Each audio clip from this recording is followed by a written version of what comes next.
Hello students, welcome back to the math classes. Students, आज की इस वीडियो में हम क्या करेंगे, जो आपका बीएससी सेकेंड ईयर का स्टैटिक्स का 10th चैप्टर है उसका थर्ड एग्जाम्पल करेंगे। ठीक है, इसकी जो भी थ्योरम थी और इसका जो एग्जाम्पल फर्स्ट सेकंड था वो हमने पिछली वीडियोज़ में किया था। आज करेंगे एग्जाम्पल नंबर थर्ड। तो देखो क्या स्टेटमेंट है इसकी। Branches of same pitch P act along the edges of regular tetrahedron ABCD। ठीक है, आपके पास एक टेट्राहेड्रन है। कौन सा tetrahedron? ABCD। If the branches intensity along ABDC are same and also along those BCDA and DBCA means क्या है, आपके पास जो भी आपकी इंटेंसिटी है रेंज की वो AB और DC के अलोंग सेम है। ठीक है, और BC और DA के अलोंग सेम है और DB और CA के अलोंग सेम है। तो आपको क्या शो करना है, जो भी इक्विवेलेंट रेंज आएगी उसकी इंटेंसिटी सॉरी उसकी पिच कितनी आएगी, आपकी ये आएगी। आपको ये प्रूव करना है। ठीक है, तो देखो कैसे करोगे इसको। सबसे पहले एक टेट्राहेड्रन फॉर्म करो ABCD। ठीक है, ABCD फॉर्म किया हमने। तो देखो टेट्राहेड्रन की शेप कैसी होती है आपकी, जिसमें आपके पास 4 फेसेस हों, उसको आप क्या बोलते हो? टेट्राहेड्रन बोलते हो। ठीक है, कैसे फॉर्म करोगे इसको। इसका मान लिया एक फेस है आपका ये, एक फेस है आपका ये। ठीक है, सेकंड फेस कौन सा मान लिया आपका? This one. And third phase is this one. और ये जो पूरा बेस है वो इसका क्या है? Fourth face. मीन्स ये प्लेन आपका फोर्थ फेस। इसके ऊपर इस तरह से आप 3 प्लेन फेस और अटैच कर दोगे तो आपके पास ये क्या बन जाएगा? टेट्राहेड्रन बन जाएगा। ठीक है, तो आपने मान लिया A B C and D. ये जो आपका डी पॉइंट है ये आउटवर्ड डायरेक्शन में है इसकी प्लेन की। ठीक है, तो एक फेस तो है आपका ABC, सेकंड फेस क्या है आपका ADB, और आपका थर्ड फेस क्या है ADC, और फोर्थ फेस क्या है आपका BD एंड C। ठीक है, अब देखो जो भी आपके पास गिवन है, गिवन क्या है? Range of same pitch P, कि आपके पास जो पिच है वो तो है आपके पास सेम। तो देखो सबसे पहले ये देखो आपके पास पिच क्या होता है, मैंने पिछली वीडियो में भी बता रखा है कि पिच क्या होता है, रेंज क्या होता है, ये सारी चीजें आपको बता रखी हैं। फिर भी एक बार दोबारा फिर से देखिए। रेंज क्या होता है, मान लो आपके पास R फोर्स है, के आपका कपल ऑफ मोमेंट है। अगर आप इन दोनों को एक साथ कंसीडर करते हो तो इसको आप क्या बोलते हो? रेंज बोलते हो। ठीक है, ये आपका क्या बन जाएगा? रेंज। ये आपका फोर्स, ये आपका कपल ऑफ मोमेंट, और इन दोनों को टुगेदर क्या बोल दोगे आप? रेंज बोल दोगे। अब उसके बाद आता है कि पिच क्या होती है। तो पिच आपके पास क्या होता है? पिच होता है ratio of couple of moment to the force. Couple of moment और जो आपका फोर्स है उसके रेशियो को आप क्या बोल दोगे? पिच बोल दोगे। ठीक है, अब इसमें गिवन क्या है देखो, कि जो भी आपके पास पिच है वो है P। तो आपने मान लिया let pitch is equal to P। हर एक एजेस के अलोंग पिच क्या है आपकी? P है। ठीक है, अब देखो if wrench intensity along ABDC are same, means क्या है आपके पास जो भी फोर्सेस हैं वो AB और DC के अलोंग सेम है। तो हमने क्या मान लिया? AB के अलोंग आपके पास फोर्स को तो क्या मान लिया? P। अब देखो अगर आपके पास फोर्स P है और आपके पास पिच कितना है? स्मॉल p, तो आप कपल ऑफ मोमेंट निकाल दोगे यहाँ से, क्योंकि पिच क्या होता है? Couple of moment upon force. तो अगर आपके पास पिच गिवन है और फोर्स गिवन है तो आप couple of moment find out कर लोगे। ठीक है, तो आपके पास पिच तो है P। ठीक है, कपल ऑफ मोमेंट क्या मान लिया आपने? मान लिया K1। और आपने क्या मान लिया? फोर्स को कितना मानना है? P। तो आपके पास कपल ऑफ मोमेंट कितना आ जाएगा? P into P। तो AB के अलोंग फोर्स तो क्या है आपका P, और कपल ऑफ मोमेंट कितना आ जाएगा? P into P। और ये क्या बन जाएगी आपके पास? रेंज बनेगी। जब फोर्स को और कपल ऑफ मोमेंट को एक साथ कंसीडर करोगे तो आपके पास ये क्या है? रेंज। ठीक है, ये आपके पास क्या है? फोर्स, और ये आपके पास क्या है? Couple of moment. ठीक है, तो आपके पास है ये। अब देखो AB के अलोंग और DC के अलोंग आपके पास इंटेंसिटी क्या है? सेम। मीन्स आपके पास फोर्स क्या है? सेम। तो AB के अलोंग आपके पास अगर फोर्स P है तो कपल ऑफ मोमेंट कितना है? Small p into P। तो सेम आपके पास DC के अलोंग कितना आ जाएगा?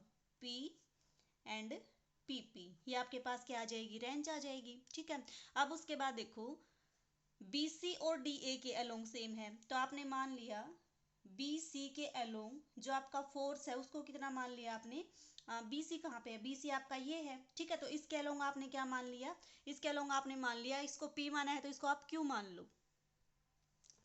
तो अगर BC के अलोंग Q मानोगे आप, तो AD के अलोंग भी फोर्स क्या आ जाएगा, Q आ जाएगा। लेकिन आपकी बुक में देखो, जो ये बेस वाला है इसके अलोंग आपने फोर्स मान रखा है P, तो इसके अलोंग भी फोर्स क्या आ जाएगा आपका, P आ जाएगा। मीन्स BC के अलोंग फोर्स P मान रखा है, तो हम AB की जगह इसको क्या कंसीडर कर लेंगे, BC कंसीडर कर लेंगे। अब BC के अलोंग और DA के अलोंग सेम है, तो ये BC के अलोंग आ जाएगा, और ये आपका किसके अलोंग आ जाएगा, DA के अलोंग आ जाएगा, ठीक है। फिर उसके बाद देखो क्या है, ए बी और डी सी। ए बी कौन सा है आपके पास, ए बी आपका ये है, और आपके पास डी सी कौन सा है, ये। तो बी सी के अलोंग और डी सी के अलोंग आपके पास क्या है, इंटेंसिटी सेम है। इंटेंसिटी अगर सेम है तो आपके पास देखो क्या आएगा, ये आपने कंसीडर किया ए बी, तो ए बी के अलोंग आपने फोर्स क्या माना है, इसके अलोंग पी मान लिया, तो इसके अलोंग आपने मान लिया आर। अब पिच तो सभी एजेस के अलोंग सेम है, तो अगर आपके पास पिच आपकी पी है तो आपके पास क्या आ जाएगा, पिच आपकी पी, कपल ऑफ मोमेंट आपने मान लिया K2, और आपने फोर्स क्या माना है आर, तो K2 कितना आ जाएगा आपके पास, P इंटू आर। तो आपके पास ये आ जाएगा P इंटू आर, तो आपके पास क्या बन जाएगी, रेंच बनेगी। अब बी सी के अलोंग और डी ए के अलोंग, ये तो हमने ये वाला केस ले लिया, ए बी और डी सी चाहिए। ए बी के अलोंग आपने ये मान लिया, तो आपके पास डी सी के अलोंग भी क्या आएगा, R into P into R, ठीक है। उसके बाद क्या है, डी बी और सी ए के अलोंग, डी बी कौन सा है आपके पास, डी बी तो आपका ये है, ठीक है। और सी ए कौन सा है आपके पास, सी ए आपका ये, पी मान लिया, आर मान लिया, तो अब क्या मान लोगे, क्यू मान लोगे। तो आपने मान लिया डी बी के अलोंग जो आपका इंटेंसिटी है फोर्स की, वो कितनी है, वो आपकी मान ली Q, ठीक है। तो अगर आपके पास फोर्स Q है तो कपल ऑफ मोमेंट क्या आ जाएगा, pitch into force. Similarly D B के अलोंग है तो सी ए के अलोंग भी आपके पास सेम है, तो कितना आ जाएगा आपका Q इंटू ये क्या आएगा, P इंटू Q, ठीक है। तो अब तक हमने क्या किया है, हमारे पास एजेस के अलोंग इंटेंसिटीज गिवन है, ठीक है। इंटेंसिटी क्या गिवन है, जो आपके पास इंटेंसिटी इसके अलोंग है वही इसके जो परपेंडिकुलर ये लाइन है उसके अलोंग है। देखो जब आप इसको एज ए प्रिज्म कंसिडर करोगे, प्रिज्म पे आप देख भी सकते हो इसको, कि ये जो आपके पास लाइन है, इस लाइन के ये लाइन क्या हो जाएगी, परपेंडिकुलर होएगी, ठीक है। तो इस लाइन के जो परपेंडिकुलर लाइन है उन दोनों के अलोंग आपके पास फोर्स क्या है, सेम। तो इसके अलोंग आपने क्या मान रखा है, ए बी के अलोंग आर। फोर्स को हमने सिंगल एरो से डिनोट किया है, कपल ऑफ मोमेंट को किससे डिनोट कर दिया, डबल एरो से। अगर फोर्स आपका आर है तो कपल ऑफ मोमेंट कितना आ जाएगा, पिच को और फोर्स को मल्टीप्लाई कर दोगे तो कपल ऑफ मोमेंट आ जाएगा यहाँ से, तो आपके पास ये आएगा आर इंटू पी, ठीक है। सिमिलरली आपका इस लाइन के अलोंग आ जाएगा, यही आपका फोर्स आएगा, यही आपका कपल ऑफ मोमेंट आएगा, ठीक है। बी सी के अलोंग और जो ये इसके परपेंडिकुलर लाइन है इसके अलोंग आपके पास फोर्स क्या है, सेम। तो इसके अलोंग आपने फोर्स क्या मान लिया, बी सी के अलोंग पी।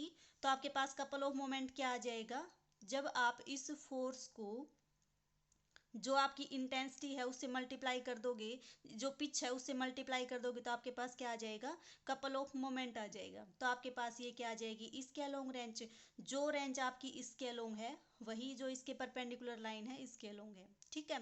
तो ये आपने पास ये आया। सिमिलरली जो आपके पास ये लाइन है, ये आपके पास एक बेस है और ये लाइन क्या है, इसके परपेंडिकुलर। तो इस लाइन के अलोंग और इस लाइन के अलोंग आपके पास क्या है, जो फोर्स इस लाइन के अलोंग है वही इसके परपेंडिकुलर लाइन है उसके अलोंग है। तो आपने मान लिया जो फोर्स है इसके अलोंग वो है Q। तो कपल ऑफ मोमेंट कितना आ जाएगा, डबल एरो से नोट किया है। कपल ऑफ मोमेंट कैसे निकालते हो, पिच को जब आप फोर्स से मल्टीप्लाई करते हो तो आपके पास क्या आता है, कपल ऑफ मोमेंट, ठीक है। तो ये तो हमने अब तक जो भी इसने फोर्सेस गिवन कर रखे हैं वो किया है। अब उसके बाद देखो आपको प्रूव क्या करना है, कि इन पूरे सिस्टम की जो इक्विवेलेंट रेंज आएगी उसकी पिच क्या आएगी, ये आएगी, ठीक है। ये प्रूव करना है। पिच कैसे निकालते हो, रेंज की पिच निकालने के लिए आपको चाहिए कपल ऑफ मोमेंट और आपका फोर्स, ठीक है। तो हम क्या करेंगे, इस पूरे सिस्टम का जो इक्विवेलेंट कपल ऑफ मोमेंट है वो निकालेंगे और जो इक्विवेलेंट फोर्स है उसको निकालेंगे, और दोनों का रेशियो ले देंगे तो आपके पास क्या आ जाएगा, पिच आएगा, ठीक है। तो अब निकालते हैं इसको। तो देखिए इसको निकालने के लिए हम किसका यूज़ करेंगे, जो आपका 10th चैप्टर में 10.3 थ्योरम है उसका यूज़ करेंगे। उस थ्योरम की क्या स्टेटमेंट है आपके पास कि resultant of two wrenches is equivalent to a wrench. Means आपके पास अगर दो रेंचेज गिवन हो तो उनके जो रिजल्टेंट आएगा वो भी क्या आएगी, एक रेंच आएगी। ठीक है, तो उसको एक बार रिजल्ट को देखते हैं। देखो तो ये है वो रिजल्ट, देखो resultant wrench of two given wrench. Means अगर आपके पास दो रेंचेस गिवन हैं तो उनका रिजल्टेंट भी क्या आएगा, आपके पास एक रेंच आएगा। ठीक है, तो इसमें हमने क्या, इसकी दो इक्वेशन यूज करेंगे। कौन सी इक्वेशन, एक तो इक्वेशन नंबर 5। ठीक है, इक्वेशन नंबर 5 क्या है कि देखो आपके पास दो रेंचेस हैं। ठीक है, रेंचेस कैसे बनती हैं आपके पास, फोर्स और कपल ऑफ मोमेंट से। तो इस लाइन के अलोंग जो आपके पास रेंच है वो क्या है, R1 और K1। इस लाइन के अलोंग जो आपके पास रेंज है वो क्या है, R2 एंड K2। आपके पास ये दो रेंज है, इन दोनों रेंज से आपके पास क्या फॉर्म होगा, एक रिजल्टेंट रेंज फॉर्म होगी। क्या होगी आपके पास, R इंटू K। और उस रिजल्टेंट रेंज में आपके पास फोर्स तो आएगा R, कपल ऑफ मोमेंट कितना है, K। अगर आपके पास ये दो रेंज है तो ये क्या है, इनकी रिजल्टेंट रेंज है। अब देखो जो रिजल्टेंट रेंज है उसका जो फोर्स है और जो आपके पास ये दो रेंज है इनके फोर्स में क्या रिलेशन है वो देखो आप। उसमें आपके पास क्या रिलेशन है, ये आपकी जो इक्वेशन नंबर 5 है वो रिलेशन है। मीन्स आपके पास जो रिजल्टेंट रेंज है उसका फोर्स, उसका स्क्वायर किसके इक्वल आएगा, जो भी दोनों रेंजेस हैं उनके अलोंग जो फोर्स हैं उनके स्क्वायर का सम और plus 2 times of R1 into R2 cos of theta. एक तो इस इक्वेशन का यूज करेंगे क्या निकालने के लिए, कि दो रेंज का जो रिजल्टेंट आएगा उससे एक रेंज आएगी और उस रेंज का फोर्स निकालने के लिए यूज करोगे उसका। ठीक है, फिर हमें तो क्या चाहिए, उसका जो रिजल्टेंट आएगा उसका कपल ऑफ मोमेंट। इस कपल ऑफ मोमेंट के लिए हम कौन सी इक्वेशन यूज करेंगे, इसी आर्टिकल की इक्वेशन नंबर 9 यूज करेंगे। ठीक है, 9 इक्वेशन कहाँ पे है, ये वाली इक्वेशन। इसमें देखो इसका यूज किस लिए करोगे, जो आपके पास रिजल्टेंट रेंज है उसका कपल ऑफ मोमेंट निकालने के लिए, के निकालने के लिए। ठीक है, अब उसमें क्या रिलेशन है आपके पास, जो दो रेंजेस हैं उसमें फर्स्ट जो रेंज है उसके फोर्स का उसके कपल ऑफ मोमेंट से मल्टीप्लिकेशन, प्लस जो आपके पास सेकंड रेंज है उसके फोर्स का और उसी के कपल ऑफ मोमेंट का मल्टीप्लिकेशन,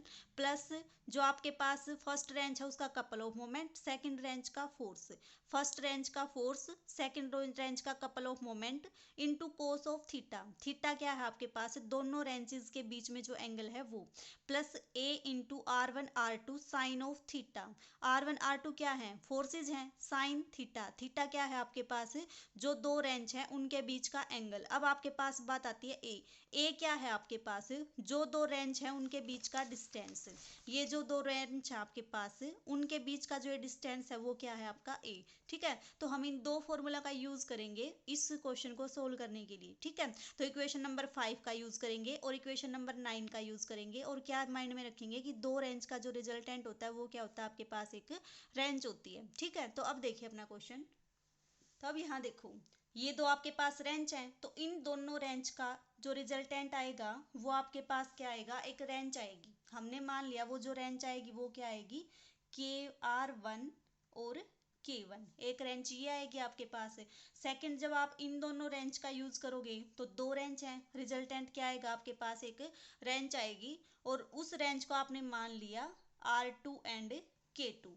सिमिलरली आपके पास ये दोनों भी रेंज, इन रेंज का जो रिजल्टेंट है बाय गिवन जो भी आपने अभी किया है थ्योरम और जो फॉर्मूला, उससे क्या आ जाएगा आपके पास, इन दोनों रेंज का रिजल्टेंट भी क्या आएगा, एक रेंज आएगी। ठीक है, उस रेंज को हमने क्या मान लिया, R3 इंटू K3। ठीक है, तो देखो पूरा जो सिस्टम है वो अब तक हमने किस में रिड्यूस कर दिया, जो ये दोनों रेंज थी उनको भी एक रेंज में रिड्यूस कर दिया, जो दो रेंज थी उनको एक रेंज में रिड्यूस कर दिया, जो आपके पास ये दोनों रेंज थी उनको भी एक रेंज में रिड्यूस कर दिया। मीन्स हमारे पास 6 रेंजेस थी, उन 6 को हमने 3 रेंजेस में रिड्यूस कर दिया।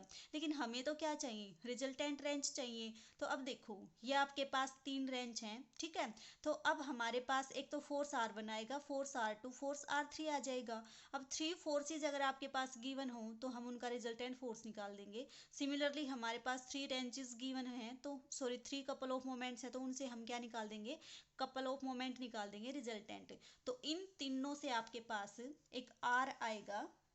R क्या आएगा आपके पास, R1 R2 और R3, जो ये R1 R2 R3 आए हैं उनका रिजल्टेंट आएगा। ठीक है, फिर हमारे पास एक K आएगा। K क्या है आपके पास, K1 K2 K3 मीन्स आपके पास जो ये कपल ऑफ मोमेंट आए हैं उनका रिजल्टेंट, तो उनका रिजल्टेंट हमारे पास ये कपल ऑफ मोमेंट आएगा। हमें क्या निकालना है, पिच।